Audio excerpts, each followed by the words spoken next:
Hello there, everyone. It is John C. Morley here, serial entrepreneur. Welcome to Inspirations for Your Life. And if you're just tuning in with us, well, our master topic for the week is Speak to Be Heard.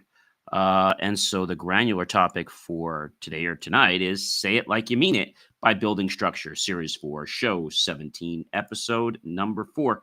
And welcome, everyone. I'm so glad that everyone is with me here tonight. Do check out, of course, believemeachieve.com for, of course, more of my amazing, inspiring creations. So thank you so much, everyone, for tuning in tonight. Really do appreciate that. Or whenever you guys decide to tune in, really do appreciate that. So let's get the show started, everyone. All right. I am your host, in case you didn't know, John C. Morley, serial entrepreneur. I'm not only a podcast host, but I'm also a podcast coach. It is my privilege and pleasure to welcome you to Inspirations for Your Life tonight. We have a great show tonight, so let's go ahead and kick this off. Oh, by the way, if you're hungry and you want to get something to eat or drink, feel free to head out to the kitchen to get something hot, something cold, something sweet, something tart, healthy or not, totally up to you. So your voice is amplified and your impact is maximized. Um, and so when you know that, you can understand a big key. I'm diving deep into an art of shaping your thoughts for real lasting influence, whether you're leading a team, crafting a pitch, or hosting a show, or simply trying to communicate better with your friends or your colleagues. Okay. So, very easy to do, everyone. And so, we're going to get into what this is all about. So, like I said, whether you're leading a team, crafting a pitch, hosting a show, or simply trying to communicate better with your friends and colleagues, how you organize and express your thoughts makes the world of difference. So, let's get ready, everyone, to explore a proven blueprint for thinking clearly, speaking confidently, and leaving a lasting impression. I think that's something that a lot of people miss is to leave that good, lasting impression. All right, everyone. So when we understand that, it can make a world of difference, as I said. So grab your pen, cup of coffee, sit back, relax, and enjoy. Number one, start with the end in mind. Great communication, okay, begins before a single word is spoken. When you start with the end in mind, you are giving your thoughts direction and purpose. What do you want your listener audience to walk away with? What feeling, action, or insight should they leave with? By being crystal clear on your end goal, you avoid wandering thoughts, confusion, tangents, and unnecessary rambling that could go on in your head. It's like reverse engineering your message. You start from the destination and you work your way back to ensure every word builds toward it or upon it. This approach helps align your emotions, your tone, and your delivery with your objective. Now, it's not just a strategy for better communication, it's a mindset for intentional living. Number two. Number two is once your end goal is defined, the next step is giving your thoughts a home. That's right. I said like a logical, basically like a logical organization, very similar to the skeleton of any powerful, that is, yes, any powerful communication. Without structure, even let's say, the best stage with the greatest background or context um, will go nowhere without a clear introduction. So it's important to have the core elements and to have great communication and understanding that all threads around your core message in a sequence of different flows. Now, should it be chronological? That's up to you. Problem solving, compare contrast, choose a format that supports your content. I like chronological because it gives somebody a place to what they can build upon. Choose a format that supports your content. The key here is to ease the understanding. Logical flow eliminates confusion. It helps your audience follow your train of thought and keeps your message digestible. It's the secret ingredient by sounding polished and professional. Whether you're in a boardroom, on a podcast, or having a one on one conversation with someone, I think it's important to understand this. So, number three is prioritize key points. Prioritize your key points. That is a very, very big one. And I think it's one that a lot of people miss or that they, let's say, forget about. All right. So prioritize your key points. Not all ideas are created equal, okay? And not all of them belong in your message. When you prioritize key points, you elevate the most important thoughts and let go of the noise. Start by identifying your top 2 to 3 takeaways. What must your audience remember? These ideas should get the most real estate in your talk or your message. When we overload communication with too many facts, we actually reduce the impact of all of them. It's a paradox. Saying less with intention often says more. Make your strongest points stand out by placing them at key moments like the beginning or end. And by repeating them with purpose, think of your message like a spotlight. Only the essential should stand center stage. Now, that might sound like something very easy to do, and it is, but until you've actually practiced it and did this over and over and over again, I think you're probably going to get a little bit confused. And, that's perfectly A-OK because everybody gets confused with this. All right. So realize that you have the power to do this. Okay. And so understanding these things is key. And if you can, then that makes a big difference. And so what does that mean? Well, as I said, not all ideas are created equal, and not all of them belong in your message. So when you prioritize key points, you elevate the most important thoughts and let go of the noise. You start by identifying your top 2 to 3 takeaways. What must your audience remember? These ideas should get the most real estate in your talk. And when we overload the communication, we add too many facts. It causes a problem. We actually reduce the impact of all of them. It's a paradox, as I said. Saying less with intention often says more. Make your strongest points stand out by placing them at the key moments, like the beginning or ending of something, by repeating them with purpose. Think of your message like a spotlight. Only the essential should stand center stage. Number 4, use transitions smoothly. A lot of people I know want to use them smoothly, but for whatever reason, they don't. They get stuck. They get hung up in, I'm going to call it the minutia of life and of communication. And that could be a huge, huge problem for everyone. And so if we can understand that, then I feel that's a very, very big thing for everyone to, let's say, realize. Because if we can realize it, then there's a lot that could actually go on, right? A lot that can go on. And that a lot is something that is really, really, really cool. All right. I mean, really, really cool. All right. So digging into this point, using transition smoothly. A good message doesn't just have the strong points, it flows effortlessly between them. Transitions are the unsung heroes of impactful communication. They help guide your listener through your thought process without confusion or friction. Phrases like, now we've covered that, let's take this a step further. Or another key point to consider is signal that you're moving forward and give your message rhythm. Smooth transitions create trust and make your ideas feel connected and cohesive. Without them, your message can feel like a jumble of mess of ideas instead of a well-crafted journey. Think of transitions like bridges between islands. Without them, your audience is left stranded, wondering what they should think next or where you're trying to go with the idea. Number 5, support with examples. A concept without a real life anchor is easy to forget. That's why examples are communication power tools.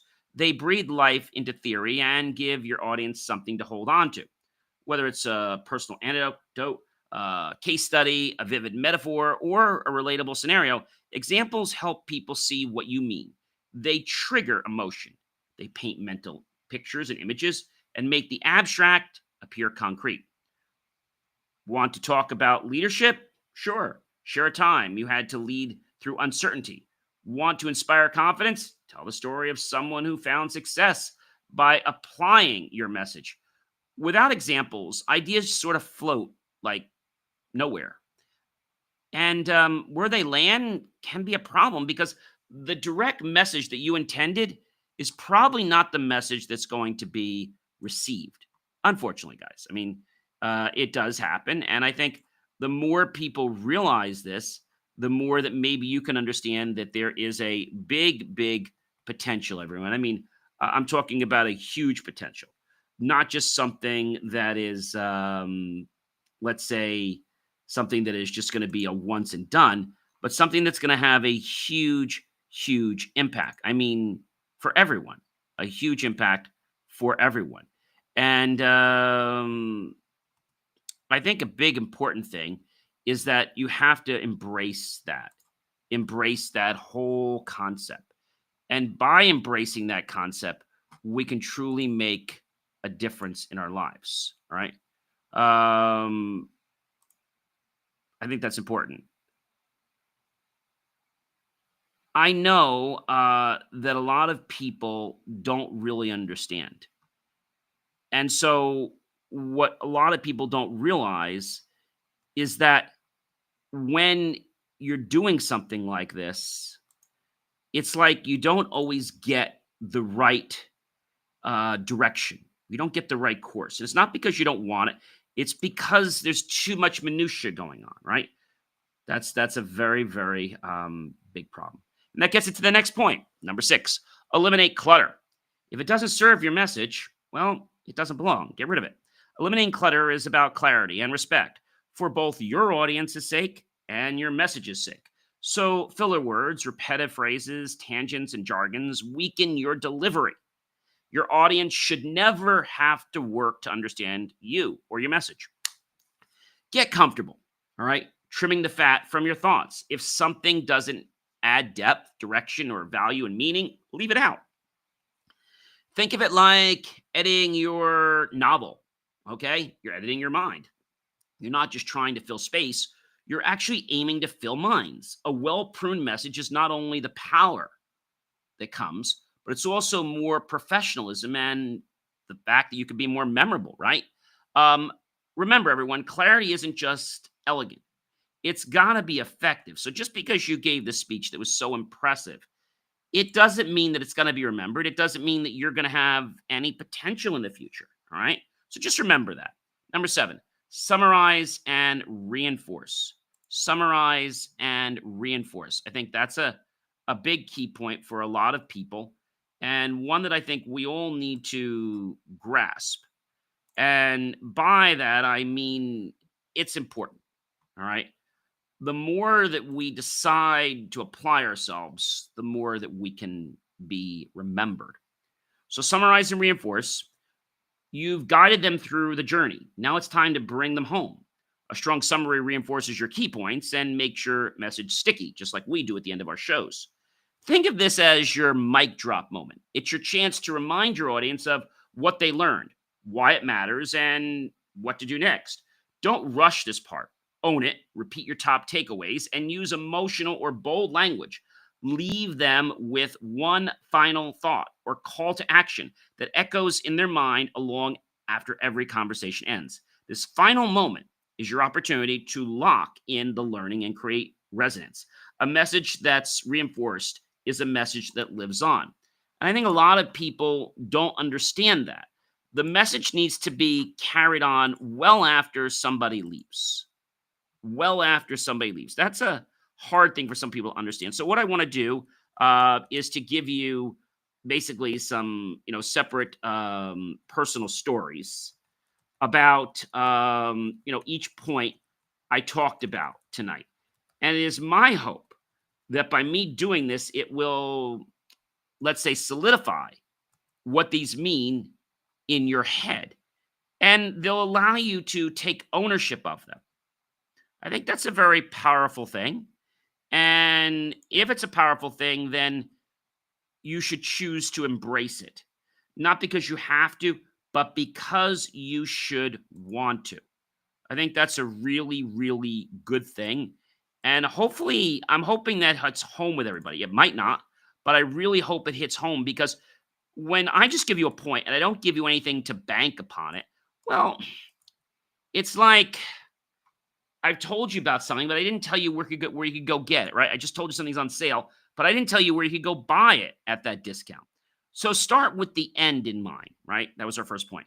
When I first started coaching many years ago, after being a podcaster, I worked with a guy who rambled endlessly. His episodes had no clear takeaway. One day I asked him, "What do you want your audience to feel when they finish listening?"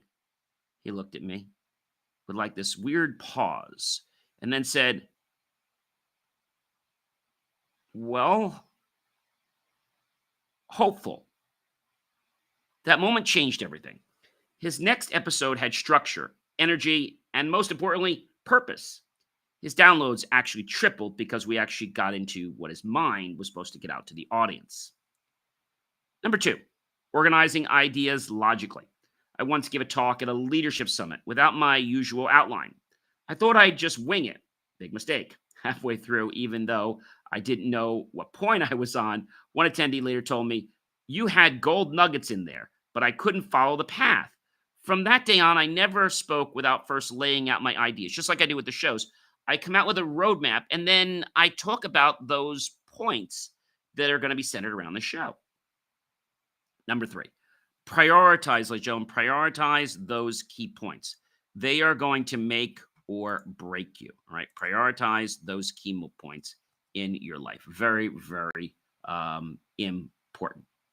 Back when I had started out with my first corporation, I'd load up my slides with everything I knew on a topic, thinking more was better. One participant said, "I'm overwhelmed, John. It's a lot of information. This is great, but there's just too much of it." So I changed tactics. 3 takeaways max. The next session, clearer, tighter, and way more impactful. Less wasn't just more, it was memorable. I wish the colleges would teach like this. They try to cram so much information in, and then they expect the student to do the learning. That's what happens in a lot of, let's say, grad schools and after that, because I think the teachers don't really want to teach. They want to get their tenure. They want to do all these things, but teaching is not the highest priority for them, unfortunately. Number 4, use transitions smoothly. During one of my first podcast interviews, I jumped from one question to another with zero connection. My guests looked puzzled. Listeners messaged me and said the flow was jarring. I learned quickly that a simple "let's shift gears" or "that makes us to this reason" or "that draws me to the reason that we should talk about how it's built" made everything feel much more natural. I became a bridge builder instead of a point dropper. Support with your examples, like I'm doing now. I once gave a seminar on a resilience uh, workshop filled with facts and stats. It fell flat. The next time I shared the story of a friend who lost his job, rebuilt his life, and now coaches others, that one story moved the room to silence and tears. People remember stories, they don't remember slides. Okay? There's a very good phrase that goes, people may never remember what you gave them. People will never remember what you did for them, but they'll always remember how you made them feel. Eliminate clutter.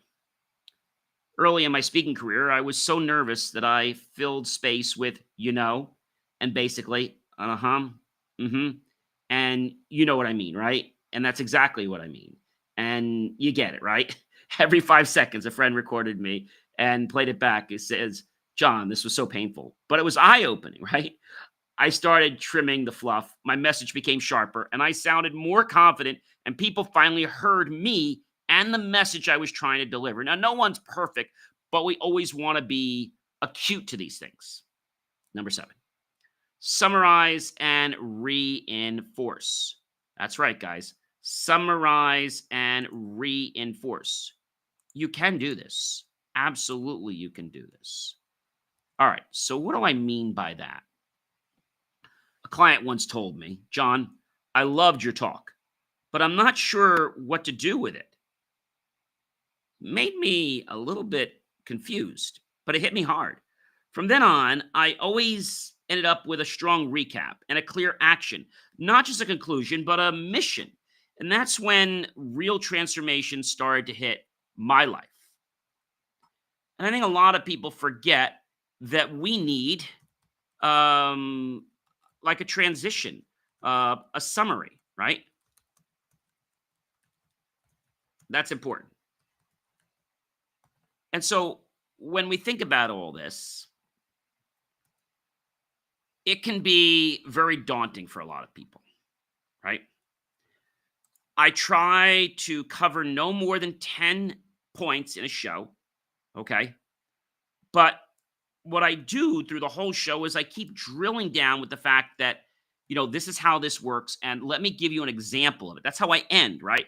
I always end with examples because I think examples are a great way for us to embrace the fact that there is an amazing difference in our lives. I mean, I'm talking about a real killer, amazing, amazing difference, right? I think that's very, very powerful. So, in today's episode, we journaled and journeyed, I should say, through the powerful process of thought organization from intention all the way over here to execution. It all begins with a clear path for the destination by identifying, okay, what we want our audience to feel or do. We give direction to every word that follows. Now, this mindset shift turns scattered thoughts into purposeful communication. But intention alone isn't enough. We need structure. A well-organized message acts like a mental map for your audience, guiding them with clarity and keeping them and their attention locked in on you. From the beginning frameworks that fit your content to the way you build your message block by block, logic is your best friend in delivering with true impact. Then comes the art of refinement, right? Knowing what to highlight, how to transition between ideas, and when to support your points with examples like I did just before ensures that your message doesn't just sound good, it lands right in the bullseye or in the pool every single time. Real life stories and clean flow create emotional connection and a cognitive ease for your listener to almost without effort pick up the concept and relate to it. When we relate to things, okay, it's like osmosis the way we're able to remember them. I know that sounds crazy, but it's true. Our emotions, when they connect with a story or something real, we suddenly have this epiphany. We have this great moment. All right. And I think that's an important thing that many people, unfortunately, they miss that.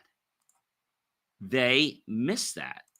And by missing that, I'm saying that it's about what we could say differently. What could we do differently? Could we do anything differently or not?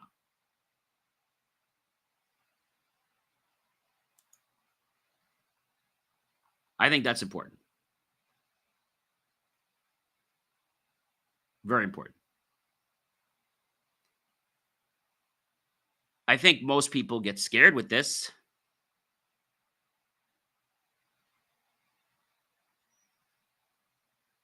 but you have to make sense with it.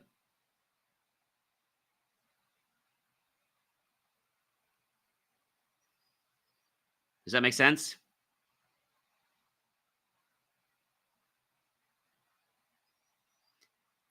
I think if you can understand that you can communicate clearly, you can. But the reason that you're not is because of something that you forgot. Maybe you didn't make a tie-in, or you didn't get a connection, or you didn't make the story real enough. I don't mean that you fabricate it. I mean you didn't make it about your personal life, about a real situation. That's what people want to hear. And I know you're saying to me, "Hey, John, like it was a story." Yeah, but people pay attention to stories, guys. They pay attention to stories. That's what gets people pumped to go to the next level. That's what does it, guys. That's absolutely what does it. And if you can't understand what it means to be embracing that, then how do you ever get somewhere? How do you get someone who's following you at a presentation, at a talk, to keep following you, to go home with the action plans that they need, right? How? That's hard. And by saying it's hard, it becomes hard for one reason, because you just don't know. because you just don't know. And if you don't know, then how do you move from point A to point B? Right? How? And if you can't figure that out, then everything in life is just going to be a complete loss for you. I mean, that's the truth. And then we finally talked about exploring the value of being intentional with our words and closing with power. What is intentionality? According to my good friends at Merriam-Webster, we can look up intentional or intentionality. And it's basically done by intention design. But if we actually look up the definition of intentional, we get intention, what one intends to do or bring out, the object for which a prayer or mass or pious act is offered, a determination to act in a certain way to resolve, a process or manner of healing of incised wounds, right? A concept considered as the product of attention directed to an object of the knowledge. That's pretty powerful. Intention. Cutting out the fluff and closing strong with a meaningful summary not only shows respect for your audience and their time, it leaves them inspired to act. Remember, it's not just about what you say, it's how you shape it that turns communication into influence. So if you're trying to teach an audience something, and you might think this is the greatest thing since sliced bread, but they don't. Do you know what happens? They suddenly realize that this might not be for them. And you don't want your audience doing that. You want your audience to say, you know what, I relate to this point. Yes, this makes sense to me, right? It makes sense, and I can do this. That's an important thing. Why do people fall short? It's because they haven't figured out that the message needs to be about their audience, not about themselves. Too many speakers are about themselves. What I say doesn't matter. The message I craft has to either be about something I did in my life or something someone else has done, but something I want to teach my audience that I know is going to resonate with them. That is very priceless, guys. I mean, extremely, extremely priceless. So say it like you mean it by building a structure. You know, everything in life has a structure. Whether we're talking about a bridge, we're talking about a home, or, you know, we could be talking about a sport, right? Even studying has a structure. You might say, well, I don't have that. It's free flow. No, it isn't. You use something that keeps working for you. Ladies and gentlemen, I'm John C. Morley, serial entrepreneur. Please do check out BelieveMeAchieve.com for more of my amazing, inspiring creations. Take care and see you soon, everyone.